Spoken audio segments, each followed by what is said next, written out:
Most egy olyan témáról fogunk beszélgetni, ami sajnos a társadalom hölgy tagjai számára nagyon is fontos lesz. Azt gondolom, hogy sokakat érint, főleg az anyukákat és azokat, akik már többször is adtak életet gyermeknek. Beszéljünk róla.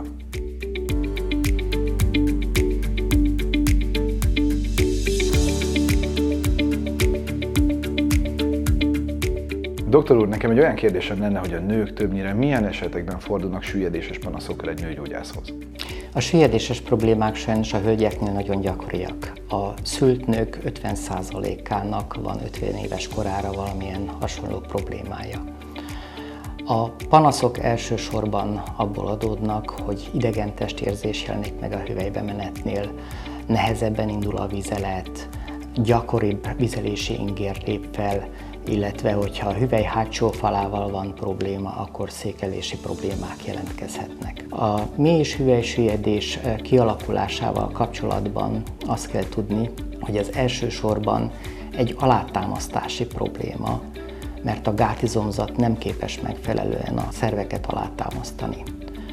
Műtétek során csak felfüggeszteni tudjuk a szöveteket, és ez az oka annak, hogy több mint 30%-ban a műtétek sajnos nem járnak sikerrel, és sokszor néhány hónapon belül újra panaszok lépnek fel. Viszont akkor ebben az esetben milyen lehetőségei vannak annak a nőnek, akinek a panaszok már beálltak? Ha belegondolunk, és azt mondjuk, hogy egy hajót bevisszük a szárazdokba, kötelekkel rögzítjük, de ettől a hajót még a víz tartja.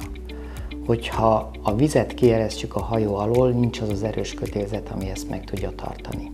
Hasonló a helyzet a kismedencei szervek süllyedések esetében. A kismedencei szerveket a gátizomzat támasztja alá, és hogyha a sérülés elér egy bizonyos határt, akkor nincs az az erős kötőszövetes rendszer, ami ezt kompenzálni tudja, és süllyedés következik be.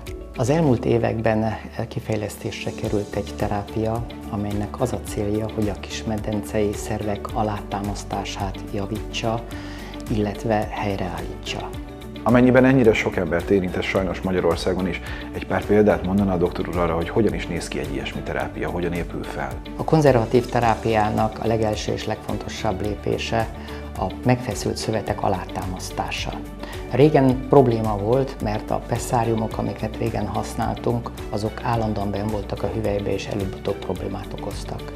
A mai modern kockapesszáriummal azt tudjuk elérni, hogy a beteg önterápiaként tudja használni, azaz reggel beteszi a hüvelybe, este kiveszi, éjszaka regenerálódnak a szövetek, ettől fogva semmiféle probléma nem tud kialakulni. Nagyon fontos azonban, hogy a betegnek elmagyarázzuk, hogy hogy kell használni, mert ez az eszköz vákuummal hat, és a kivételéhez megvan a megfelelő technika. Ezt mindenképpen ismerni kell a betegnek. Kutatásaink alapján viszont elmondhatjuk, hogy azok a hölgyek, akik ezt a kezelést választják, azoknak az életminősége szignifikánsan jobb, mint a terápia előtt volt. A terápia második eleme az a gátizomzat rehabilitációja az elektrostimulációval.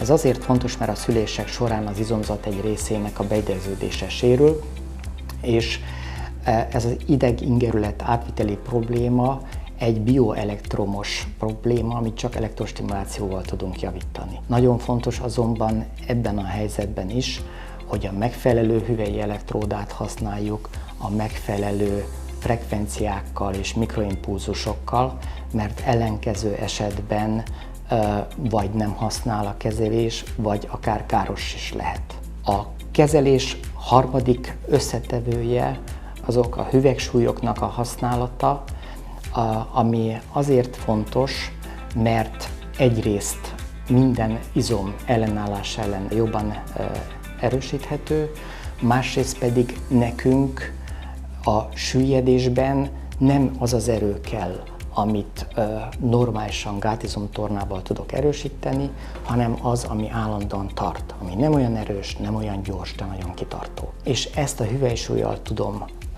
erősíteni, úgyhogy a hölgyek beteszik a hüvelybe a súlyt, felállnak vele, ez kivált egy idegi reakciót, ami összezárja a gátizmot. Végezetül ezt a komplex terápiát ki lehet egészíteni egy megfelelően összeállított étrend kiegészítővel, amelynek az az értelme, hogy a gátizomzat edzése során megnőtt tápanyagigényt ki tudja elégíteni. Azt szerintem teljesen evidens, hogy akinek vannak már panaszai, azoknak szükséges egy teljes kivizsgálás. De mi van azokkal, akiknek még egyáltalán nincsenek ilyenek? A süllyedéses panaszok relatív későn lépnek fel, de vannak olyan jelek, amelyek már erre utalnak.